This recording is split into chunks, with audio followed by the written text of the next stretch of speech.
Well, hello there, you beautiful, beautiful people. I hope you are all feeling absolutely amazing, because then you'd be on par with the way that you look, because let me tell you, you're looking absolutely amazing today. So yeah, let's hope we all have an amazing day before we get into some meat and potatoes. We've got some stuff to talk about. We have long considered Brian Kohberger. Could he have done it? Of course he could.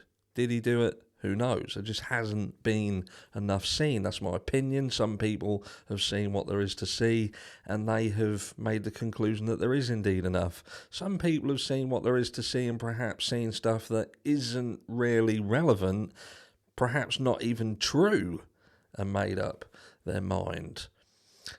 There will always be sheep, sadly. You know, that situation where people run in a direction that someone else is running. I don't really know where they're going, they don't know where they're heading, but because that person's running in that direction, that just appears to be a good idea.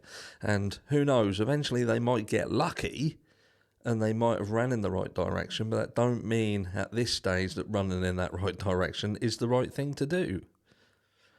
You might understand where I'm coming from, you might not. If you don't, then I can't really help you.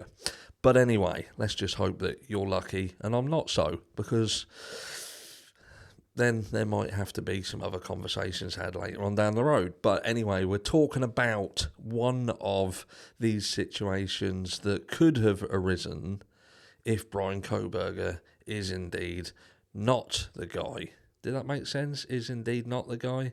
Possibly. Let me know down below. I know you grammar police like to correct me wherever you can. Sometimes it's warranted. Sometimes maybe not so. Anyway, let's get into it. We're looking at frats. That's it. I know some of you like talking about the frats because that seems the most logical explanation on what could have happened in this situation if Brian Kohberger's innocent. Perhaps this was a frat situation that descended into chaos, perhaps there was a fight at the party and everybody was just quiet. We spoke on a case yesterday where that is perhaps a very, very likely scenario, and that perhaps proves that when something happens, this Greek wall of silence closes in and everybody loses the ability to speak. Is that a pattern? We're not the only ones that think so. Fighting frats and losing. Some of you may have seen this, some of you may not. This was actually an article from 2015, so not a massive amount of time has gone by, and I wouldn't have thought much has gone by. But this is a dispute over how to punish a fraternity ends with the resignation of the Dean of Students. Is this a pattern? See, someone else asking the same question. Is this a pattern? Look, there's a lovely little photograph of all the little buggers. University of Idaho, Phi Gamma Delta. I've heard they're a lovely bunch of people. Tensions between the University of Idaho administrators, a fraternity, and the chapter's alumni have ended with the university's Dean of Students suddenly announcing his resignation after less than 3 months on the job. Things are bad if you want to go and work for somewhere. You get in that job, perhaps loving it, and 3 months down the line, you think, fuck this, I'm out of here. Just prior to the announcement, sanctions brought against the fraternity over hazing allegations were dropped. Remember that thing that a lot of people says doesn't happen? Certainly does. He certainly thinks so anyway. I no longer believe this is an environment where I can work on issues of student safety. Let me just tell you what this was about. This is about, if you Google, someone else pointed this out to me, if you Google student falls from window, this seems to be a common occurrence where people swan dive out of fucking windows. Now, I will tell you now, in the UK, which we are a country that our government aspires to be like the government of the United States of America, and there are some fantastic things in America. This isn't one of them, with people swan diving out of windows, and it doesn't seem to be something that we have yet adopted. We don't have many students swan diving out of windows, but it does seem to be a regular occurrence around fraternities and sororities. Where there's drink and windows, you have people flying. Not everywhere, just here apparently. I no longer believe this is an environment where I can work on issues of student safety, Craig Chatriand, the Dean of Students, said. I hope I've done his name justice. If I haven't, again, I'm sure you'll let me know. The safety of our students is a primary concern of the Dean of Students' office, and not being able to address concerns through our already established policies and agreements takes away the effectiveness of what this office can do. Seems fair. In this last year, several colleges and universities have made serious attempts to rein in negative fraternity behaviour. Punishing fraternities can be a messy process. Why is that, I wonder? However, placing student affairs employees in the crosshairs of Greek organisations and their powerful alumni, in some cases to lose such a battle, also means it's time to find a new job. So what this guy is basically saying is, we have issues within the fraternity that is putting student safety at risk. I want to be able to address that risk, but I know that it's dangerous to do so. So if I can't do it, I can't address them. People are probably, the upper echelons are telling him, probably not bother. He's thinking, well, what do I do then? I can't basically function in my job because I'm told I can't really challenge him. Make sense? Not really. In September, Clemson University suspended all fraternity activity after a sophomore fell from a bridge to his death during what his parents believed to have been a hazing ritual just before winter break. The official who pushed for that decision, jail, Freudian slip, Gail DeSabatino. I think I should have done that better the first time round. The university's well-respected Vice President of Student Affairs was suddenly replaced without explanation. In response to her departure, fraternity members on campus sang, "Ding dong, the witch is dead." I shit you not. While Clemson previously discussed a ban of fraternity and sorority social activities in 2010, Greek alumni emailed the university saying such a suspension would jeopardise donations to the university. Either let us drink or our powerful parents will sever the ties between their bank account and yours.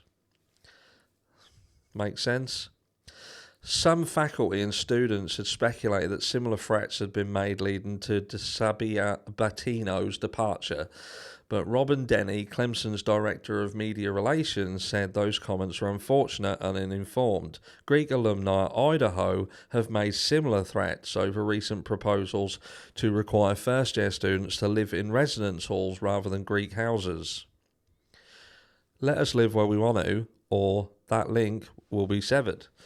Kevin Kruger, president of NASPA, the Student Affairs Administrators in Higher Education, said making these kinds of unpopular decisions puts students' affairs employees right in the firing line.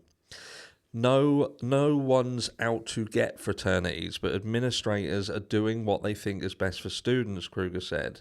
There continues to increasingly be very low tolerance for chapters that aren't able to conform to policy. At the same time, you're absolutely going to get phone calls from alumni. It's very politicized environment. My hope is that campuses are doing the right thing for students and not bending to the interest of a single group of alumni who may be opposed. Catherine Aiken, the University of Idaho's provost and vice president, said the university does not place alumni interests ahead of the safety of students. Our biggest concern is the welfare of students, Aiken said. That's uppermost in our mind. I think the Greek community shares that commitment to that welfare and development. I think we are all in agreement that this is a place where the safety of students is of paramount importance. With houses that are privately owned and located off campus, Idaho fraternities, like many across the country, are notoriously difficult to police. One university official described them as holding tremendous power, and they have experienced a number of tragedies, controversies, and lawsuits in recent years. Within weeks of each other in 2009, 2 students were seriously injured in falls from the upper story fraternity windows. It happened again at another Idaho fraternity in 2011 and again in 2012. A student celebrating his 21st birthday in 2010 took at least 15 shots in less than 3 hours and died of alcohol poisoning in his fraternity house. In 2013, a freshman wandered away from a fraternity party and froze to death under a bridge.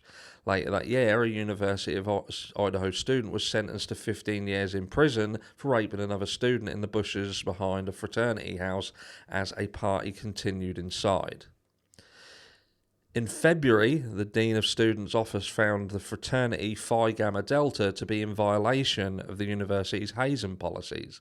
The fraternity quickly agreed to accept the sanctions imposed by the office. As part of the agreement, freshman members were no longer allowed to live in the house, and the chapter was put on probation for 3 years. At Idaho, Greek organisations accused of violating university rules have the choice of having their case heard by the Greek Community Standards Boards or simply having the Dean of Students decide the sanctions.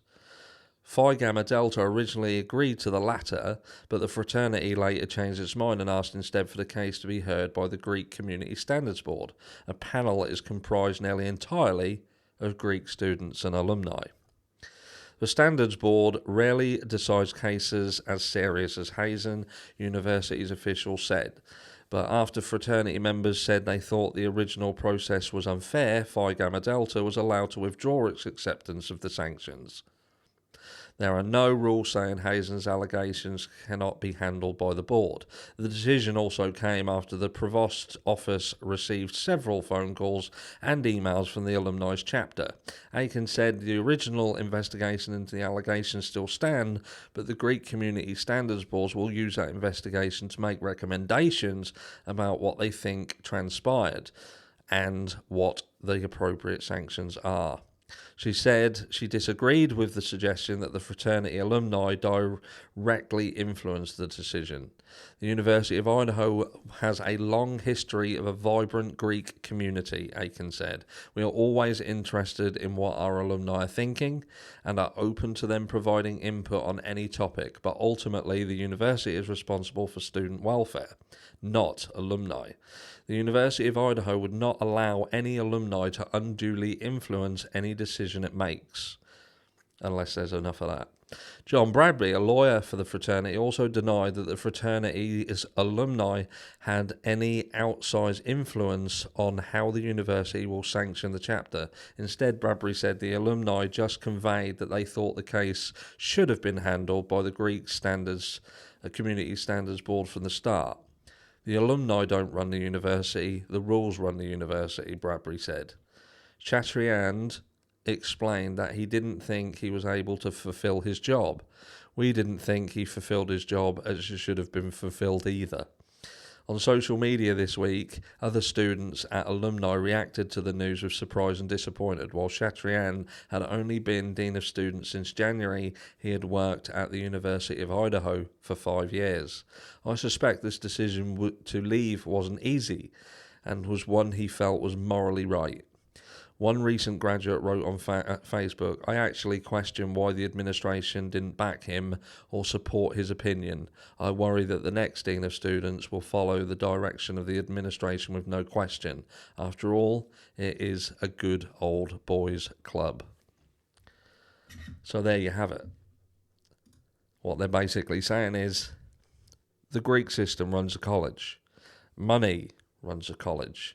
If you try and push back, if you try and fight it, if you try and question it, you're told you're best off not to.